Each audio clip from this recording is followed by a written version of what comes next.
अस्सलाम वालेकुम प्यारे बच्चों, आज हम पढ़ेंगे छोटा और बड़ा। प्यारे बच्चों, ये किस चीज़ की तस्वीर है? जी हाँ, ये एक तारा है। अब इस तस्वीर में देखो, एक तारा छोटा है और एक बड़ा है। चलिए अब अगली तस्वीर देखते हैं। पहचानिए ये किस चीज़ की तस्वीर है? जी हाँ, ये एक दरख्त है। अब देखिए, एक दरख्त बड़ा है, एक छोटा है। चलिए अब बताइए ये तस्वीर किसकी है? जी हाँ, ये एक मटका है। देखिए, एक मटका बड़ा है और एक मटका छोटा है।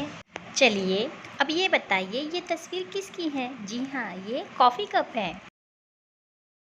देखिए, एक कॉफ़ी कप छोटा है, एक कॉफ़ी कप बड़ा है। अब आइए अगली तस्वीर देखते हैं। पहचानिए ये किस चीज़ की तस्वीर है? जी हाँ, ये गुलाब का फूल है। देखिए, एक गुलाब का फूल बड़ा है और एक गुलाब का फूल छोटा है। प्यारे बच्चों, आज हमने सीखे क्या बड़ा है और क्या छोटा है।